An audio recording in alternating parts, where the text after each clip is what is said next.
ほぼ闇菓子ですよね。よし、これで型2つできました。漏れてる問題発生。ちょっとやばい。塗装税に殴り込み補填します。パウチ店です。これはダメだ。特撮改造エキシビジョン。さあこんにちは、パウチでございます。今日も改造していくわけではないんだな。今日は改造とはちょっと違うことやってみたいと思います。今回のターゲットはガブフォン。これがね、なかなかの優れものでしてね、ここにご地蔵をはめると全ご地蔵を認識してしょうまくんが説明してくれるっていうすごいもんなんですよ。まだ持ってない人ね、ぜひこれは購入した方がいいと思いますよ。さあそんな可愛らしいガブフォンをね、今日はシリコンで型を取ってレジンでたくさん複製していろんな色に塗っていきたいと思います。もうこの赤いガブフォンがめちゃくちゃ可愛いので、これ以上いいものは生まれないかもしれないんだけど、もしかしたらあなたのお気に入りのカラーリングガブフォンが今回見つかるかもしれないというね、塗装税に殴り込みリンチャンネル K さんに挑戦状ということでね、やっていきたいと思います。いやごめん、ちょっとすぐ訂正させて、リンチャンネルさん僕は大好きです。すいません、ごめんなさい、ありがとうございます。いや楽しみですね。早速やっていきましょう。はい、チャンネル登録まだの方今すぐポチッとお願いしますよ。いきましょう。ワンネス。今回は複製して塗装、いろんなガブフォンを試して自分の好きなものを見つけようということで、まあたまにはこういう企画もいいよね。最後まで見てね。はい、じゃあまずシリコンで複製する前に少し加工したいと思います。まずここ、鎖みたいな造形がありますね。これ、ここの輪っかに鎖がついてるという設定だと思うんですけど、これを本当の鎖にしたいんですよ。本当のというか、まあプラスチックだと思うけど、ホームセンターで売ってる鎖。これシリコン型取ったら買いに行く予定なんですけど、それに変えたいと思うので、まずここの鎖造形は省きたいと思います。ニッパーでちぎってやりましょう。よいしょ。穴開いてんのね。まあそらそうか。そらそうやな。これはなかなか細かいね。もっと簡単に考えてたな。鎖造形は取れましたね。あとはここにハンダコーティング。これで中の鎖も全部撃破されるというね。よっしゃー、取ったー。さあじゃあここちょっと滑らかに削りましょう。こういうアタッチメントがあります。そんなに削れない柔らかめのヤスリで様子見ながら削っていきます。全方向いきますよ。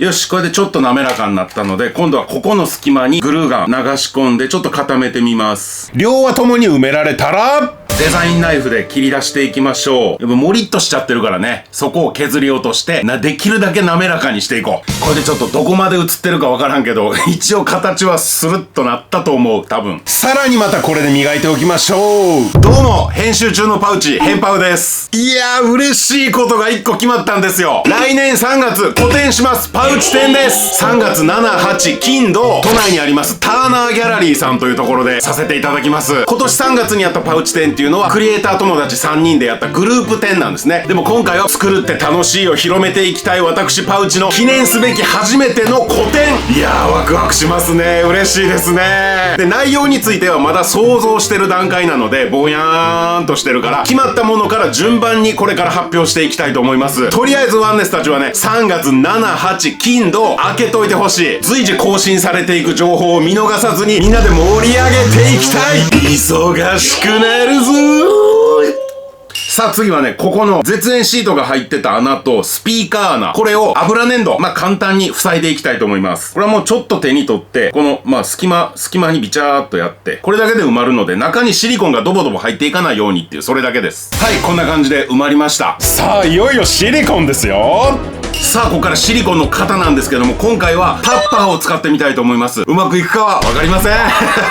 これも経験やからね、ちょっと思いつきで初めてやってみますけど、裏面をくっつける感じ。いやだからこれね、やっぱここ塞いだけど、もうこうやってやっちゃえば塞げたからいらんかったね、きっとね。でここもこうやって当てちゃって、ここをできるだけこうやって平らに水平になるようにここにドカーンとこうやってくっつけとかないと、シリコン流した時にこれが軽いから浮いてきちゃうんよね。かといってこれを棒で押さえるとなんかここに変なボコンっていうのができるから、それもあんまりやなと思って。で裏から見るとこんな感じ、粘土でぴったり貼り付いてますね。これでまあ水平でしょう、おそらく。はい、じゃあいよいよシリコン流していきます。使うのはこちらウェーブシリコン、 Amazon で普通に売ってます。で紙コップ、いやここグラムちゃんと見えるかな、見えててほしいけど、これねシリコンとレジンを流してピトって紙コップにつく瞬間ね、これが割と好き。マニニアックすぎて全然共感してもらえへんと思うけど、ちょっとだけ気持ちいい瞬間やね。これでまあ大体270っすね。硬化剤を100分の1だけ入れます。であとはよーく混ぜる。これしっかり混ぜないとね、固まらないってことになっちゃうから、思いっきり混ぜてると、なんと、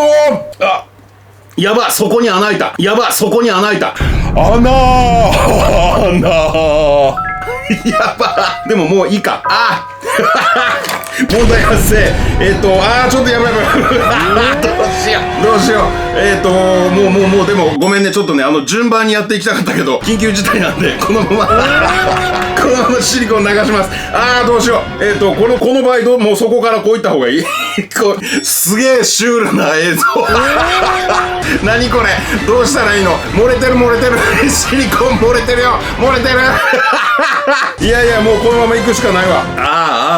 大変や。変な汗かいてきた。絞り出せー。何この入れ方。見たことないねんけど。いや、紙コップやっぱ突き破るな。プラカップの方がええな。なんか突き破りそうな気はしてた。いつも紙コップで混ぜてる時。これもでも実体験としてね、もう僕の経験に刻まれたから、これ自信持って言えるから、紙コップは破れることあるから、プラカップがいいよって自信持って言えます。ワンネスたちやる時はプラカップだ。みんなはシリコンが暴走しないように気をつけてね。シリコンちょっと足りなかったので今追加でやってます。で、全部で結局 400g ぐらい。で、ちょうどシリコンが空になったので、また新しいの注文します。今度は正規ルートで平和に注げました。はい、こんな感じで全部埋まりました。じゃあこのまま12時間放置なので、ちょっと100均に買い物に行ってきます。なんもないで。逆になんでずっと見てんの。こいつマジで。さあ、身に縛る。はい、1日経ちまして完全に乾きました。取り出していきましょう。これはね、もしかするとタッパーを潰さないと取れないかもしれない。空気がうまいことバッと入ってくれればね、いいんだけど。いけるかな。いける。取れる。よし、取れたー。裏面こんな感じ。はい、表。取れたー。これでタッパーは綺麗に洗えばまた使えますね。それで、今回はいろんな色に塗ってみようっていう企画で、しかもインテリアとしてです。中の基板をね、増やすことができないので、どっちみち元の1個しか音鳴らないから、もう音が鳴らないということで、割り切って型を作ろうと思ってやってます。なので、裏面は別にそんなに形は正確じゃなくてもいいかなと。表面を向けて飾っとくっていうね、インテリアですから、インテリアガブですから。もうレジン流しやすいように思い切って切っちゃおう。あとですね、この横をこう半分に切ってこうパカってできるようにした方が、後々複製するとき取りやすいので、この辺かな。ちょうど真ん中じゃないと思うけど、じゃないと思うけどってすごいな。できるだけまっすぐになるようにカッターで切っていきます。一周したらゆっくり剥がす。怖っ。で、角の方はどんな感じになってんの。どうやって取ったらいい。角慎重に開いてパカッ。いや、ここちぎれちゃいましたね。まあこうなるよね。それはそうやと思う。中のシリコンも切れるかな。切れたっぽいな。今カッターが通ったぞ。あとはもうこうやってほじくるしかないか。取れた。よかった。大苦戦やん、これ。はい。こんな型ができました。それでさっき苦戦したここの2本柱、もう切っちゃいます。多分ね、これがね、トラブルの原因になるはず。あとはもう複製したらドリルでその都度穴開けるってちょっとめんどくさいけど、もうそうしましょう。型が崩れるよりはいいです。よし、これで型2つできました。で、これをこういう風に合わせて、これ100均に売ってるちっちゃい紙ゴムかな。多分輪ゴムですけど、これをこんな感じで、型をぴったり合わせて、ここにレジンを流します。僕が今まで使ってた透明のエポキシレジン、これ Amazon で買えますけど、これは硬化に12時間ぐらいかかります。でも値上がりしちゃったから透明じゃないやつ買ったんですね。最近メインで使ってるウェーブレジンキャストってやつ、これだと10分ぐらいで固まります。だから透明じゃなくていいんだったらこっちの方がガンガン量産できんね。すごいよ。今ちょうどね、小さい紙コップしかなかったんだけど、 A 液足す B 液で200g ぐらいあればいけるやろうっていうのでやったら、なみなみとこぼれる寸前になっちゃって、いつもみたいにガンガン混ぜることができない状況です。でも3分ぐらいで固まり出すから、これ厳しかった。これもう完全に僕のミスです。いやー、怖いね。こんなギリギリの極限の状態でやったことないわ。いやでもシリコンの時底突き破ってぐちゃぐちゃになってるから、もう別にこんなん驚かないよね、別にね。パウチまたやっとるわぐらいに思っといて。なんか混ざってんのか混ざってないんかようわからんけど、とりあえず流してみるわ。もうこれ以上待ってても紙コップの中で固まってしまうだけやから、混ざってなかった場合固まるのかどうかっていう実験も兼ねてね。はいここでちょっとお時間失礼しますよ。僕が改造してる後ろにいつも映ってるこの白い箱、これは母トリコさんという方が描いてくださった、僕今 T シャツ着てますけど、このイラストね、これを通りすがらない仮面マイティさんというクリエイターがいらっしゃって、その方がシャドーボックスとして作って僕にくださったものなんだけど、これの紹介をねちょっとちゃんとしておきたいんですよ。で、今ちらっと言ったシャドーボックスっていうのは、写真とかカードを何枚も何枚も切って重ねてこう立体にしていくっていう技法なんだけど、これアップで見てもらうと本当にすごいんですよ。ちゃんと立体になってるでしょ。一つ一つの高さが違うんですね。で、何枚も切って重ねて、大変な作業なんです。これ地道な時間かかんのよ、本当に。この文字までちゃんと切ってあって立体になってんのよ。すごいでしょ。根気のいる作業やね、これは。母トリコさんが描いてくれた平面のイラストがマイティちゃんの手によって立体になるっていうね。そして後ろに飾らせていただけるという、この喜びと感謝をね、やっぱしっかり伝えないとあかんなと思ってたのよ。だから母トリコさんとマイティちゃん、ありがとう、本当に。で、この通りすがらない仮面マイティさん、彼はシャドーボックスの他におもちゃの写真、おもしゃっていうのもやってて、フィギュアの写真をすごくリアルに撮るっていうね。で、それをやるために埼玉スーパーアリーナに行きたいって言ってたんですよ。で、インスタのフォロワーが1万人になったら1万人記念で、遠征ですね。埼玉スーパーアリーナまで行って写真を撮るんだって言ってたんですね。で、今年の夏頃には1万人なんとかいけるんじゃないか。自分が投稿してる内容と伸び方といろいろ計算して予測を立てて、多分いけるはずっていうか、いけるように頑張らないとっていうので、インスタの活動をやってたんですね。あと他に TikTok と YouTube もされてるんだけど、インスタが無事に1万人いったとほぼ同じぐらいで、 TikTok も YouTube も両方1万人に到達っていうね、こうすごい、なんかわからんけどすごいことになってんのよ。で、これはね、僕 YouTube やってるから YouTube のことは多分詳しいと思うので、 YouTube を例に出すと、やっぱ数字を伸ばすためには分析が必要なわけですよ。一般的にも言われてることですけど、自分のチャンネルにあるコンテンツの中から伸びてるものを見つけて、この傾向の動画が見てもらいやすいなとかをちゃんと分析して、より多くの方々に見てもらえるようにっていうので工夫をしてるんですね、 YouTuber っていうのは。で、ちゃんとそれを分析して自己表現をしやすい動画を出して、で、わーっと数字が本当に伸びてったんですよ。で、無事に1万人達成して、念願の埼玉スーパーアリーナにおもしゃを取りに来るってね、観光じゃないですよ、おもしゃを取る遠征なんですよ。で、これも今後のチャンネルのためにっていうので来てるから、本当にね、ラッキーパンチで伸びたわけじゃないんですよ。しっかり考えて運営してるわけ。この辺がやっぱすげえなと思って、なんかね、すごく応援しやすいんですよね。これ今日マイティちゃんのことものすごい褒めてるけど、いや、これはちゃんとシャドーボックスのお礼も兼ねていつか言いたいなと思ってたことやから、今言えてすげえ嬉しい。いや、でもね、こういう風に褒めるとね、あいつすぐ調子に乗るからね。だから内緒やで、ここだけの話やで。川内さん、なんで？はい本来15分ぐらい経てばもうカチカチになるところがまだブニブニしてるんです。今もう30分ぐらい経ってます。これはね、もう原因は確実にね、さっきあんまり混ぜなかったっていうことなんですよね。あれぐらいで十分いけんじゃないかなってちょっとやってみたいっていう気持ちもあって魔が差しましたね。これはでももう開けてみよう。表面だけちょっと固まってたらそのままもう置いとけばいいからね。じゃあ開けてみましょう。お弁当箱を開けるようにね、ワクワクしながら行きましょう。今日は何入ってんのかな、唐揚げ入ってんのかな、卵入ってんのかな、海苔玉かかってるかな言うてね、ザーンと。これはダメだ。やってもたー。こりゃダメだわ。いや、でもこのぐちゃぐちゃ加減がこれはこれでかっこいいかもな。なんかこれを活かした塗装にすればいいか。こっちは意外と固まる。こっちは綺麗にいってんじゃない？綺麗ではない。ぐちゃぐちゃや。でも形はできてるから、いいかな。初ガブフォン複製は失敗です。でもこれは使います。これやっぱこのチャンネルならではですね。失敗は存在しないわけですよ。なんとでもなるんですね。僕のさじ加減で。さあ、めげてる時間なんてないですよ。ガンガン作っていきましょう。はい、2個目、3個目、4個目、たまにはクリアも6個目、ドカーンと10個作ったったぞ。気持ちいいね。で、この10個分のガブに穴を開けていきます。バキッと割れちゃうのが怖かったんで、ドリルは3段階。細いの開けて、中ぐらいの開けて、ほんで最後ぶっといのいく。これでも2段階で良かった気もします。でも綺麗に穴開くでしょ。シリコン型でゴニョゴニョ言うてるぐらいならもうこうやって穴開けちゃった方が早いなっていう判断でです。で、プラスチックの鎖、この端っこを切り落として、2つをこういう風にくっつける。鎖1個分だと短くてこの穴に入らなかったので2つにしました。で、今開けた穴に通して G17 でくっつけるとこうやってほら動くのよ。これいいでしょ。いや、思いつきでやってみてかなり良かったね。なんか悪い感じもしてめっちゃかっこいいし、つい動かしたくなる感じね。さあ、こっから怒涛の塗装ラッシュいくぞ。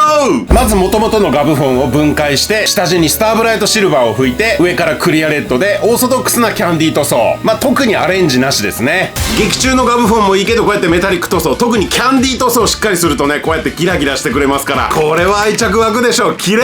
次はまず全体を真っ黒にとにかく塗っていきます。部分的にシルバーにしていくんだけど、ほとんど黒っていうのをキープしたい。ボタンは緑でキャンディー塗装、サイバーな感じ。続いて過去動画で解説してるドライブラシ、しっかり塗料を落として膨らんでる部分を軽くこするだけ。それでシルバーついていってるの分かりますかね。これで塗装が剥げて下地の金属がむき出しになったというのを表現してます。ボタンも凹凸があるので、指で触るところですからね、塗装が落ちるのは自然なこと。やっぱやると全然違いますね。はい、サビ塗装もいっちゃいましょう。まず暗い方のサビで下地サビ。下地サビってなんだトントンとねスポンジで叩いていきます。続いて明るい方を控えめにね、これは控えめにスポンジでトントンやっていきましょう。で、そのサビの上にドライブラシより少しシルバーを濃いめにつけた筆で触っていく。はい、これは黒ガブのつもりでやったので、元々のガブフォンと画面デザインは同じですけど背景を黒にしてます。こういうちょっとした違いで個性出ますから。ほんでなんつったってここのサビ塗装ですよね。これは綺麗にいきましたよ。やっぱとどめのシルバーのドライブラシがかなり効いてますね。自然界でサビの上から銀色がつくっていうことはおそらくないと思うんだけど、なぜかすごく雰囲気が出るっていうね、僕の好きな手法です。ドライブラシ挑戦してみて。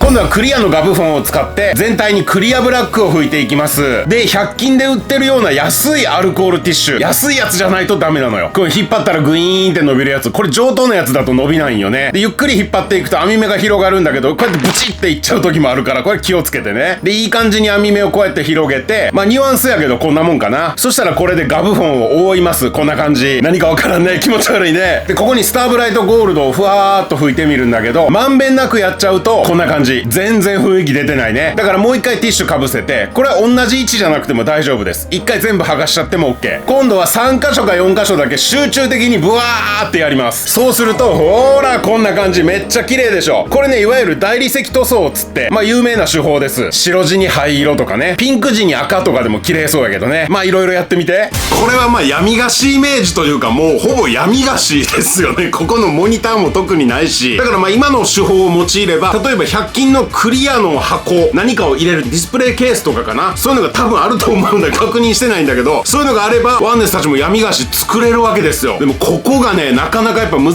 しかった。これはね、透明のシールを作って、こんな感じで細く切って、こう切るの大変やってんけど、貼ってからクリアブラックもう一回拭いてます。それで割と馴染んだかなって感じ。透明シール作ってなんとなくぐるっと切って貼ると、色がついてないところが白くなっちゃって、僕一回失敗してるんですよ。かといって筆で描くのも大変やし、結局シール作りましたけどね。でも闇菓子の雰囲気は出てるんじゃないかな。光に透かすとこんな感じでね、すごい綺麗なんですよ。変わり種っていうことでね、一個こういうのがあってもいいかなと思って。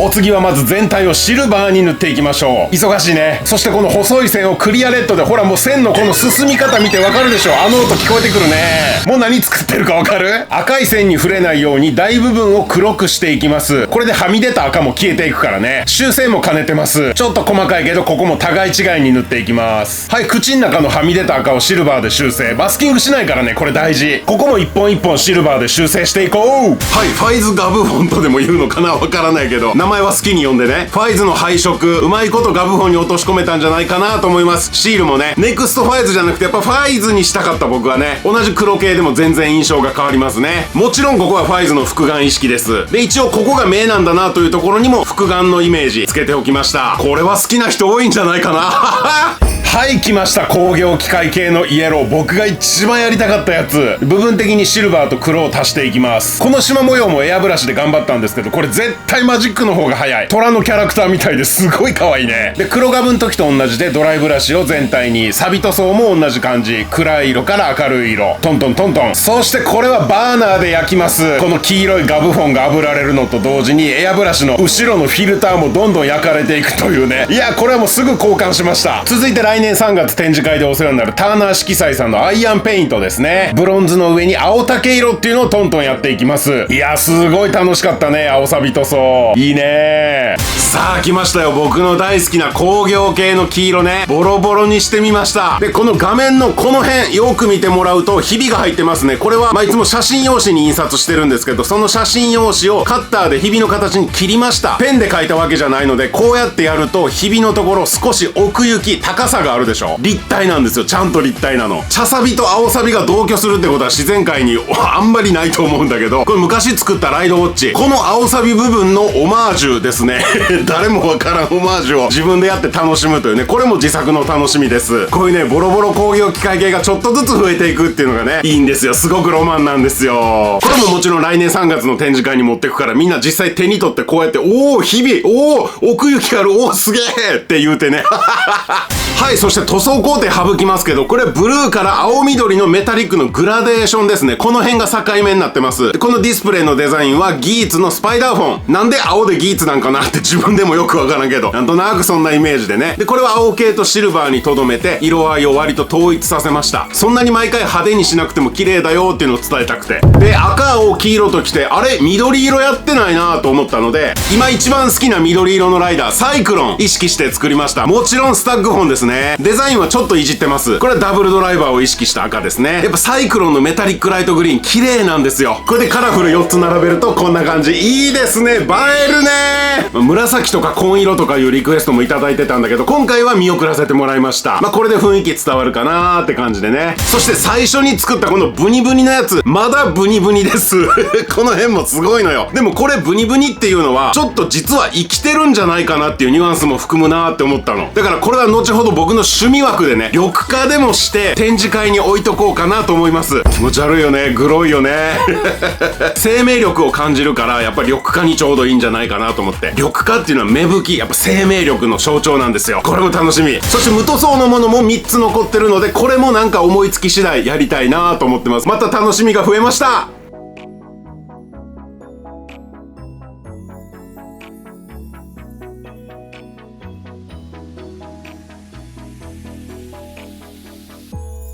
はい、というわけでね、ここまでやっと編集してきました。いやー、時間かかった。大変やったな、今回。もう塗装のところ、何がどの工程か把握するので、まず大変やったわ。でもこうやってね、ちゃんと面白い塗装もできましたんでね、この大理石塗装っていうのは動画ではやったことなかったので、それを闇菓子に転用できたっていうのは僕の中でも一つ大きな出来事でしたね。いや、嬉しい。気持ちよかったです。さあ、今回の動画も最後まで見てくれてみんなありがとう。本当にありがとう。いや、面白かったな、よかったなっていうね、自分の好きなガブフォン見つかったなっていう方、ぜひグッドボタンとチャンネル登録で僕パウチを応援してください。じゃあまた次の動画で会いましょう。ありがとう。あ、電話。はいはい。ストマックさん、君が選べる選択肢は2つだけ。再生リストでガンガン見るか、他の動画を見るか、チャンネル登録して戦え。君が選べる選択肢は2つだけ。再生リストでガンガン見るか、他の動画を見るか、チャンネル登録して戦え。君が選べる選択肢は2つだけ。再生リストでガンガン見るか、他の動画を見るか、